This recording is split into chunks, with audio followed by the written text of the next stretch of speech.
Good morning. आज हम लोग गोलीय दर्पण में दर्पण सूत्र को पढ़ेंगे, या हम ये कह सकते हैं कि गोलीय दर्पण में मुख्य फोकस दूरी, वस्तु दूरी एवं प्रतिबिंब दूरी के बीच संबंध को स्थापित करेंगे, अथवा 1/f = 1/u + 1/v को सिद्ध करेंगे।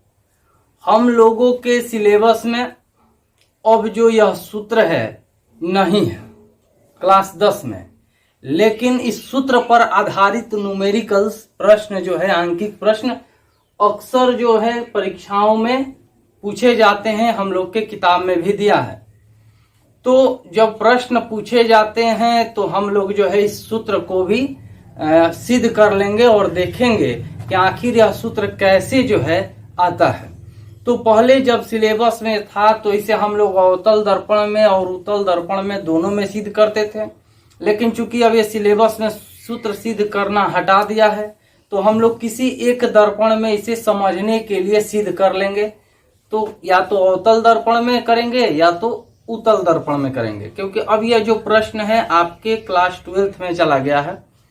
तो आज हम लोग किसी एक यानी कि पहले दर्पण अवतल दर्पण में ही इसको सिद्ध करके हम लोग देखते हैं कि कैसे 1/f = 1/u + 1/v आता है। तो समझते हैं इसे। हम लोग कह रहा है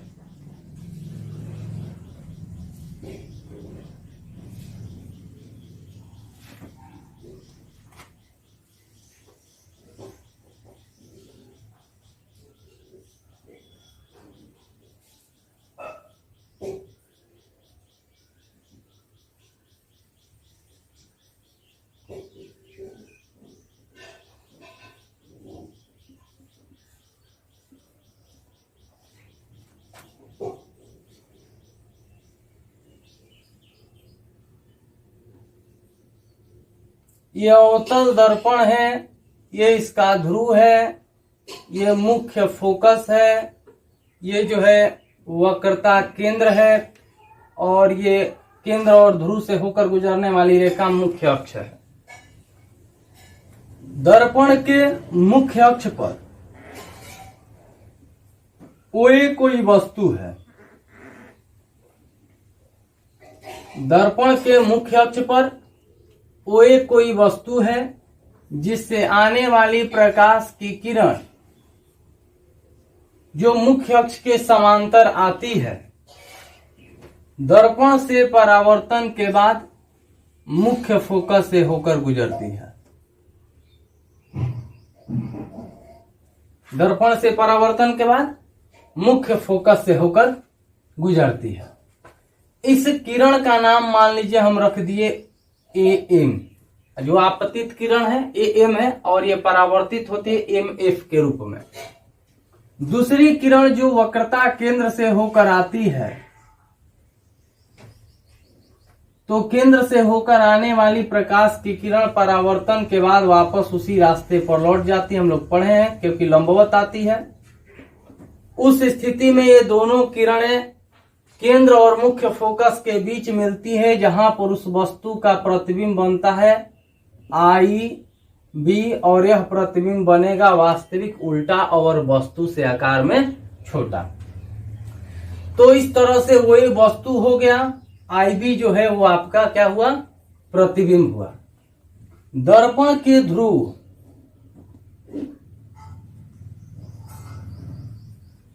एवं मुख्य फोकस के बीच की दूरी को हम कहते हैं फोकस दूरी। दर्पण के ध्रुव एवं प्रतिबिंब के बीच की दूरी को हम कहते हैं प्रतिबिंब दूरी, जिसे V से सूचित करते हैं। दर्पण के ध्रुव एवं वक्रता केंद्र के बीच की दूरी को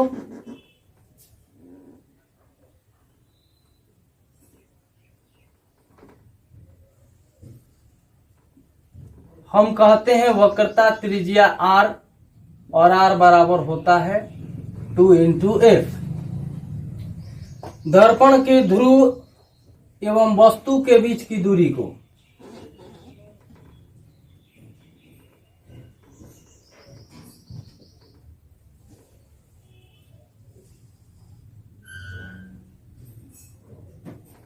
ये कहते हैं हम लोग वस्तु दूरी, जिसे हम लोग सूचित करते हैं u से। तो ये फोकस दूरी है, प्रतिबिंब दूरी v, और ये वक्रता त्रिज्या r या 2f, और ये वस्तु दूरी u हो गया। अब ध्यान दिया जाए, कह रहा है इस दर्पण का नाम मान लीजिए x डैश, x डैश।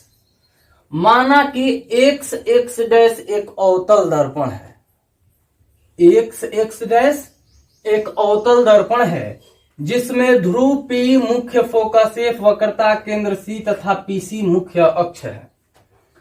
दर्पण के मुख्य अक्ष पर OA कोई वस्तु है, दर्पण के मुख्य अक्ष पर OA कोई वस्तु है जिससे आने वाली पहली प्रकाश की किरण AM दर्पण के बिंदु M पर पड़ती है और परावर्तन के बाद जो मुख्य अक्ष के समांतर आती है, और दर्पण के बिंदु M से परावर्तन के बाद मुख्य फोकस से होकर गुजरती है।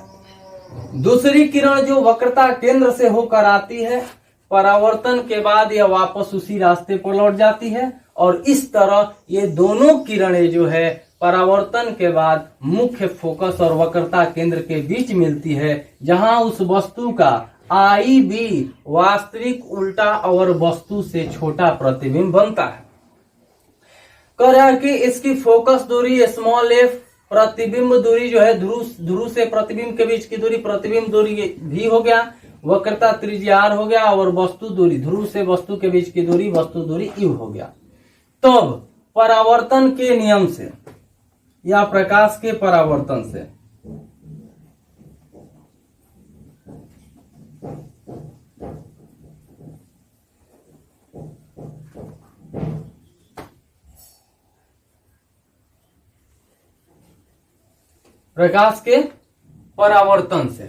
हम लोग देखते हैं कि ये त्रिभुज OAC और त्रिभुज IBC, ये दोनों त्रिभुज में ये कोण और ये कोण शीर्षाभिमुख कोण से बराबर है, वर्टिकली अपोजिट एंगल से, और ये कोण 90 डिग्री के कोण से बराबर है। तो कोण से ये दोनों त्रिभुज आपस में समरूप हो जाएंगे, दोनों त्रिभुज आपस में क्या होंगे? समरूप होंगे। त्रिभुज OAC तथा त्रिभुज IBC समरूप है। जब समरूप हो जाएंगे ये दोनों त्रिभुज, तो इनके भुजाओं का अनुपात जो है बराबर होता है, अर्थात OA बटा में IB, OA बटा में IB इक्वल OC, अब आई हो जाएगा ये BC, सॉरी OC IBC, तो OC अब आई ये हो जाएगा आपका IC, OC बाई IC। ये कब होता है? जब समरूप होता है। तो OA by IB is equal to OC। ध्यान समझिए, यहां पर P हो गया है, C है और ये O है, हमें OC लिखना है। तो क्या हम OP में से इस PC को माइनस कर देंगे तो OC बचेगा। तो OC के जगह पर हम लिखेंगे OP माइनस, यानी कि OP में से PC को माइनस कर देंगे। OP के जगह पे PO भी लिख सकते हैं, PO माइनस PC, PO में से PC को घटा देंगे तो बचेगा OC। उसी तरह ये IC है, तो उसको समझ लेते हैं। P है ये आई है और ये सी है। आईसी के जगह पर पीसी में से यदि पीआई को घटा देंगे तो आईसी बच जाएगा। तो आईसी के जगह पर लिखेंगे पीसी माइनस पीआई। ये हो गया आपका इक्वेशन 1। ये हम लोगों का इक्वेशन 1 हो गया। अब ध्यान दीजिए हम करेंगे क्या। कह रहा है कि दर्पण के मुख्य अक्ष पर हम बिंदु एम से, दर्पण की बिंदु एम से एक लंब डालते हैं एम क्यू।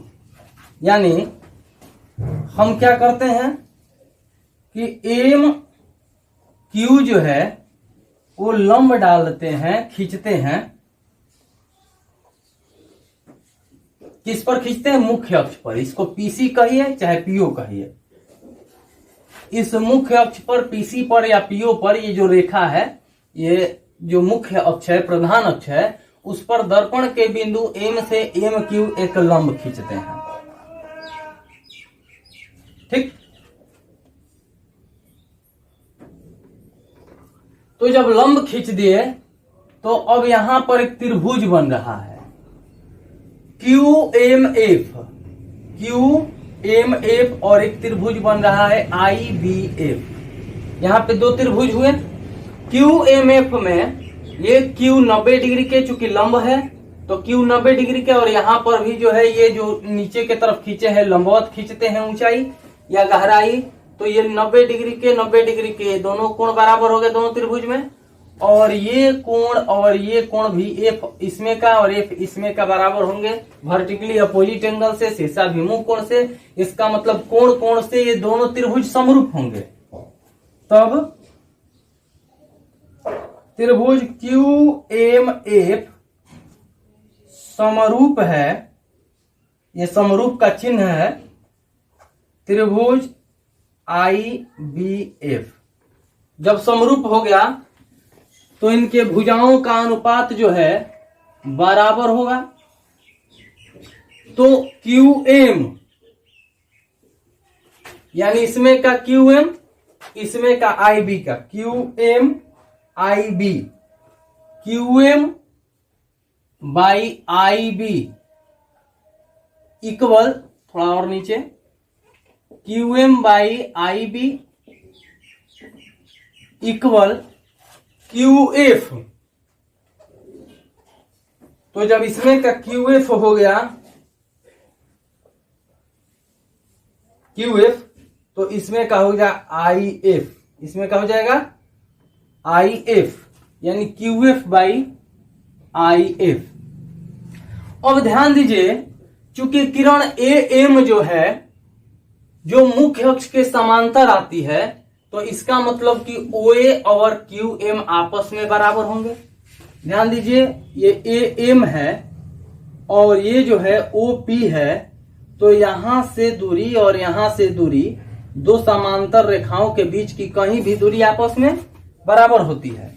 तो हम लिखेंगे, चूंकि ए एम जो है वो समांतर है ओ पी के, इसलिए ओ ए और क्यू एम, ओ ए और क्यू एम आपस में बराबर होंगे। तो जो Q M by I B है उसके जगह पर हम लिखेंगे ओ ए बटा में आई बी इक्वल, ये हो गया आपका क्यू एफ बटा में आई एफ।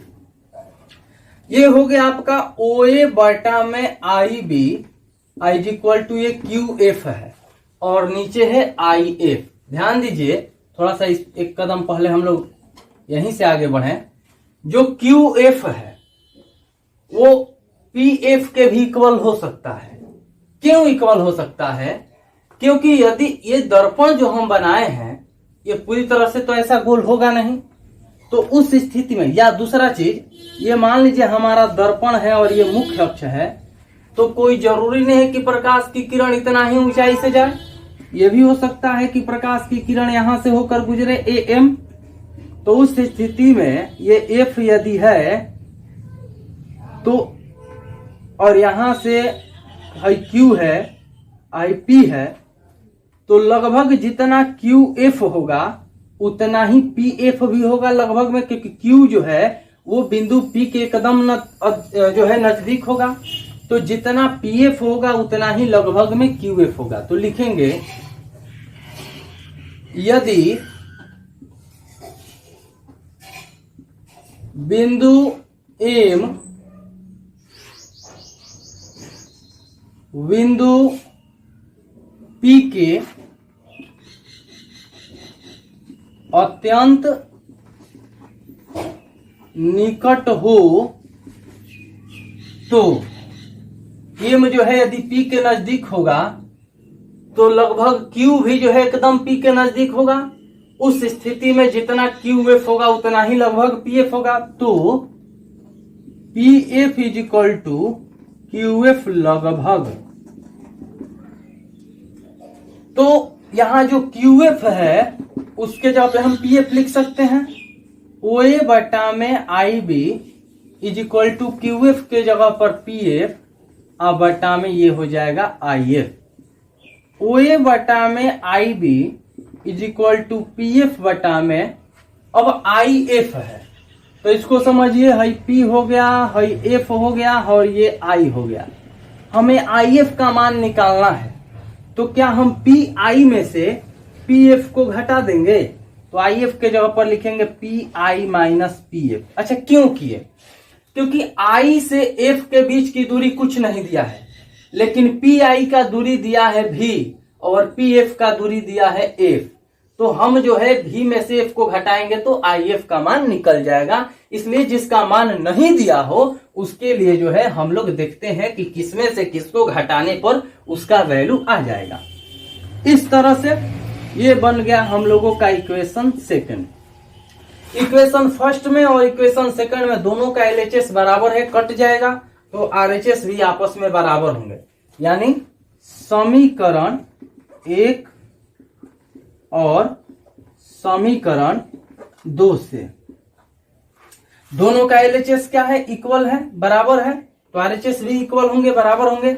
मतलब P U minus P C by P C minus P I, समीकरण 1 का आरएचएस हुआ, equal P F by P I minus P F. ये हो गया समीकरण 3।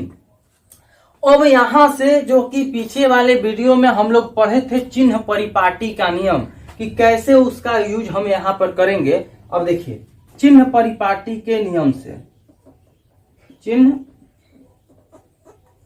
परिपाटी के नियम से, चिन्ह परिपाटी का नियम क्या है? पीओ, यानी ध्रुव से वस्तु के बीच की दूरी, वस्तु दूरी यू होगा। किसमें? प्लस की माइनस? तो हम लोग पढ़े हैं अवतल दर्पण में मुख्य अक्ष पर परावर्तक सतह के सामने जो मापी गई दूरियां होती है वो ऋणात्मक होती है, अतः यह ऋणात्मक होगा। वैसे भी बताए थे कि वस्तु दूरी चाहे कोई भी दर्पण हो वो सदैव ऋणात्मक में होती है। उसके बाद है पीसी, ध्रुव से केंद्र के बीच की दूरी वक्रता त्रिज्या कहलाती है और ये भी जो है परावर्तक सतह के आगे है, तो इधर मापी गई दूरी ऋणात्मक होती है, अतः माइनस आर या इसको माइनस 2f लिखेंगे। उसके बाद आ जाइए पी आई, यानी ध्रुव से प्रतिबिंब के बीच की दूरी, प्रतिबिंब दूरी जिसे हम लोग भी से सूचित करते हैं, और ये भी जो होगा माइनस में होगा। माइनस में इसलिए क्योंकि ये भी अवतल दर्पण में परावर्तक सतह के आगे है और परावर्तक सतह के आगे मापी गई दूरी ऋणात्मक होती है। उसके बाद है पी एफ।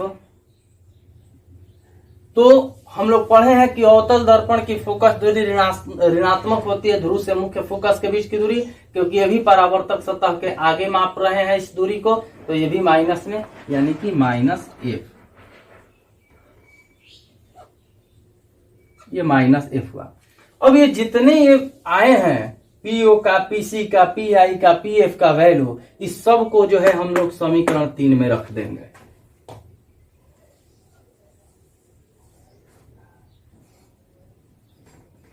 समीकरण 3 में मान रखने पर, तो पीओ के जगह पर रखेंगे माइनस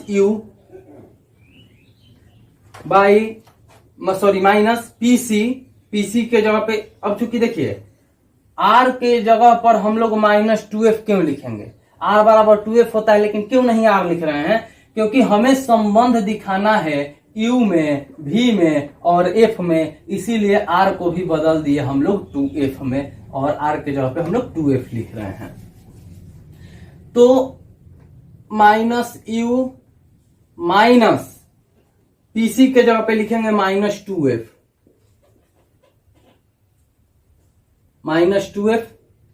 बाई पीसी के जगह पे लिखेंगे -2f माइनस पीआई के जगह पर लिखेंगे -v इक्वल पीएफ के जगह पर लिखेंगे -f, पीआई के जगह पर -v और -pf के जगह पे -f लिखेंगे। अब -u minus minus plus 2f -2f minus minus plus v equal -f minus v minus minus plus f।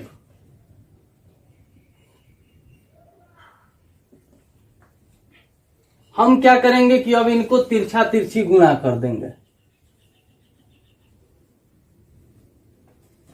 तो हो जाएगा -u प्लस 2f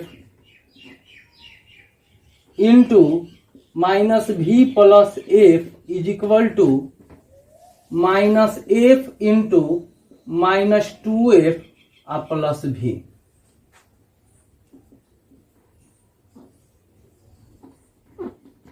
-u में -v से करेंगे तो plus uv, minus minus plus हो जाएगा।